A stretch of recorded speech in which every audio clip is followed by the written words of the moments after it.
ব্যানার্জি পাড়ায় আজ লোকে লোকারণ্য। বন্ধ সব বাজার দোকান, স্কুল, অফিস। গোটা এলাকাটা শুধু মানুষের ভিড়ে গুঞ্জনে অচেনা এক চেহারায় থমকে আছে। ভিড় হয়েছে খুব, কিন্তু কোলাহল হইচই নেই। সকলেই কথা বলছে নিচু স্বরে, গলা নামিয়ে। দুঃসংবাদ ছড়িয়ে পড়ে দাবানলের মতো। সেরকমই অবিশ্বাস্য দ্রুততায় ছড়িয়ে পড়েছে খবর। এপাড়া 21 নম্বর বাড়ির অপূর্ব ক্যাপ্টেন অপূর্ব রায়চৌধুরী শহীদ হয়েছেন সীমান্তের যুদ্ধে। ঝলমলে হাসি খুশি অপূর্ব এমনিতেই পাড়ার সবার প্রিয়।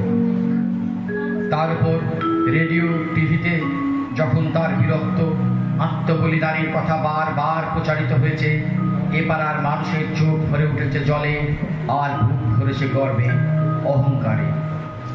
হ্যাঁ, ক্যাপ্টেন অপূর্ব আর সারা দেশের গর্ব। শত্রুর মোকাবিলা করতে গিয়ে সে ভয় পায়নি, পালিয়ে যায়নি, লড়েছে বীরের মতো। তাই বীর অপূর্বর এমন মৃত্যু টেনে এনেছে হাজারো মানুষকে। বন্ধু বান্ধব, আত্মীয় স্বজন, প্রতিবেশী। ভিড় আজ ব্যানার্জি পাড়াকে পাগল করে দিয়েছে। সকলেই একই প্রতীক্ষা, কখন আসবে অপূর্ব। অপূর্ব নেই, আসছে অপূর্বর মৃতদেহ। পাড়ার ছেলেরা ইতিমধ্যেই বড় রাস্তার মোড়ে সাজিয়েছে ফুলে ঢাকা তরুণ, যার উপর জল জল করছে লেখা শহীদ অপূর্ব রায়চৌধুরী অমর রহে। বাড়ির উঠোনে, পাঁচিলে, রকে, রাস্তায় সর্বত্র অগুন্তি মানুষ, শুধু মানুষ। সকলেই একবার দেখতে চায় এই মহান শহীদকে। জয়ধ্বনি উঠছে অপূর্বর নামে। সব কোলাহল, সব উৎকণ্ঠার বাইরে 21 নম্বর বাড়ি দোতলার ছোট্ট ঘরটায় পাথরের মতো স্তব্ধ বসে আছেন মনোরমা। অপূর্ব তার একমাত্র সন্তান। চোখের জল শুকিয়ে গেছে, বুকে পাথর চাপা যন্ত্রণা। মনোরমা একা বসে আছেন খাটে। দেওয়ালে ঝুলছে অপূর্বর বাবার ফটো, চন্দনে সাজানো কপাল। অপূর্বর বাবাও যুদ্ধে মারা গিয়েছিলেন। আজ মনোরমা স্মৃতিতে বারবার দাও দাও করে চলে উঠছে সেই দিনটার কথা। সেদিনও প্রতীক্ষারত এমনই হাজার মানুষের ভিড়, সেদিনও এমনই জয়ধ্বনি। মনোরমার মনে পড়ছে নিজের বিয়ের কথা, অপুর জন্মানোর কথা, অপুর স্কুলের দিনগুলোর কথা মনে পড়ছে। মনে পড়ছে সপরিবারে হরিদ্বার বেড়াতে যাওয়ার কথা। অপু তখন কত ছোট, কোলে করে করে বেড়ানো সেই সুন্দর সকাল সন্ধ্যে কথা ঘুরে ফিরে মনে আসছে মনোরমা। সামনের অজ্ঞানে ছেলের বিয়ে ঠিক করেছিলেন। মধ্যম গ্রামের সুচরিতা অপূর্ব বন্ধুই ছিল। ওদের দুটিকে মানাতেও দারুণ। আজ মধ্যম গ্রামের বসন্ত কুটিরেও চোখের জল, বুক ভাঙা যন্ত্রণার স্তব্ধতা। চঞ্চল হয়ে উঠল জনতার ভিড়। জলপাই রঙের সুবিশাল ট্রাক ঢুকছে ব্যানার্জি পাড়ায়। মিলিটারি ট্রাক ফুলে ফুলে সাজানো, ফুলে ঢাকা কপিলে চলে ফিরছে এবার আর অপূর্ব। কান্নার রোল উঠল জিন্দাবাদ ধ্বনি। বাতাসে ভরে উঠল হা হুতাশে, আকাশ উন্মত্ত হয়ে উঠল স্লোগানে। ভিড়ের চাপে শৃঙ্খলা ভেঙে গেল। সকলেই একবার দেখতে চায় ক্যাপ্টেন অপূর্ব রায়চৌধুরীকে। ফটোগ্রাফার, সাংবাদিকরা চঞ্চল, ব্যস্ত ব্যস্ত। টিভির ক্যামেরা, হইচই, কান্না, হাউতাস সব মিলিয়ে ব্যানার্জি পাড়া বিধ্বস্ত, বিভ্রান্ত, অস্থির। মনোরমা উঠে দাঁড়ালেন শক্ত হয়ে নিজের পায়ে। তারপর ধীর পায়ে হেঁটে সিঁড়ি বেয়ে নামলেন উঠোনে কোলাহল মুখর শোকবিহল অসংখ্য মানুষের ভিড়ে। কেউ কেউ এগিয়ে হলো মনোরমাকে সান্ত্বনার স্পর্শ দিতে, কেউ এগিয়ে হলো এই শোকস্তব্ধ জননীতে একটু ভরসা জোগাতে। মনোরমার কোনো দিকে তাকালেন না। গম্ভীর থমথমে মুখ, সময়ত মানুষের ভিড়ে হঠাৎ স্তব্ধতা নেমে এলো। কারোর মুখে কোনো কথা নেই। চুপচাপ গোটা এলাকা ফুলে ফুলে ঢাকা অপূর্ব শুয়ে আছে সেই শয্যায়। সেনাবাহিনী লোকজনেরা নিশ্চল পাথর।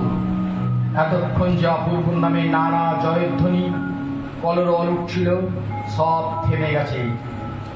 নেমেছে দম বন্ধ করা এক আশ্চর্য নিস্তব্ধতা। ধীরের দিকে তাকিয়ে মনোরমা আরো শক্ত হলেন। তারপর দৃঢ় কণ্ঠে বললেন, অপূর্ব এবারের দ্বিতীয় শহীদ। ওর বাবাও যুদ্ধেই মারা গিয়েছিলেন। একটা জীবনে দ্রুত এত বড় বিপর্যয় আমাকে সহ্য করতে হলো। আপনারা অপূর্বর জন্য গর্ব করছেন, জয়ধ্বনি দিচ্ছেন, গর্ব আমারও হচ্ছে। যেদিন ওর বাবার মৃতদেহ এরকম কফিনে করে এসেছিল এবারে উঠোনে, সেদিনকার ভিড় থেকেও জয়ধ্বনি উঠেছিল ভারতবর্ষের সেই শহীদের জন্য। সেদিনও বুকে পাথর চাপা দিয়ে সহ্য করছি সব কোলাহল। আজ অন্য কিছু বলতে চাই, অন্য কথা। অপূর্বর মৃত্যুর বিশদ বিবরণ আমার হাতে এসেছে। মিলিটারি বাড়ির বউ এবং মা আমি। যুদ্ধের কথা, আগুনের কথা, ধ্বংসের কথা, মৃত্যুর কথা সারা জীবন শুনেছি, সহ্য করেছি। আজ অন্য কিছু বলতে চাই, অন্য কথা। মারা যাবার আগে সম্মুখ শপথ সমরে অপুর বেশিনগানের গুলিতে মারা গিয়েছে অন্তত 7 জন শত্রু সৈন্য। এ কথা গর্ব করে লিখে জানিয়েছেন মেজর সাইগল তার চিঠিতে। দুবার স্বজন হারানোর ভয়ঙ্কর কাল বেলার সামনে দাঁড়িয়ে আমি এক মা, এক গৃহিণী প্রশ্ন করছি, অপুর গুলিতে যারা মারা গেল সেই 7 জনের মা কি করছে এখন? সেই 7 জনের বাড়িতে, পাড়ায়, মহল্লায় কি উঠছে না জয়ধ্বনি? সেই 7 জননীর বুক কি ভেসে যাচ্ছে না বুক ভাঙা কান্নায়? কতকাল আর চলবে সব, কতকাল? দুদেশের নেতা কর্তারা কেউ যুদ্ধ করেন না, তাদের কারোর জন্য তাদের পরিবারে নেমে আসে না এমন ভয়ঙ্কর দুর্যোগ। তাদের কারোর পত্নী স্মৃতির সিঁদুর মুছে যায় না, কারোর মা বুক ফাটা আর্তনাদে বাতাস ভারী করে না। দুদেশে কিন্তু আমার পুত্রা মরে, মরছে, মরে চলেছে। 50 বছর ধরে চলেছে মৃত্যু মিছিল। ক্ষমতার মসনদে বসা দেশ দরদি রাজা মন্ত্রীরা 50 বছর ধরে চালিয়ে যাচ্ছে এই মৃত্যুর নারকীয় খেলা। দুদেশে মাই বোঝে সন্তান হারানোর বেদনা কত গভীর, স্ত্রী জানে স্মৃতি শূন্য হওয়ার অভিশপ্ত লগ্ন কি ভয়ঙ্কর। মায়ের জাত নেই, দেশ নেই, স্ত্রী বা পত্নীরও জাত নেই, দেশ নেই। আছে ভালোবাসা, বুক ভরা ভালোবাসা। সেই ভালোবাসা 50 বছরে ক্রমাগত রক্তক্ষরণে ক্লান্ত, রক্ত ঝরা হৃদয়ে। তাই বলছি, কতকাল আর কতকাল ভালোবাসা এমন করে বারবার রক্ত ঝরিয়ে মুখ লুকোবে সাদা ফুলে রাখা কফিনে? কতকাল আর কতকাল? নমস্কার।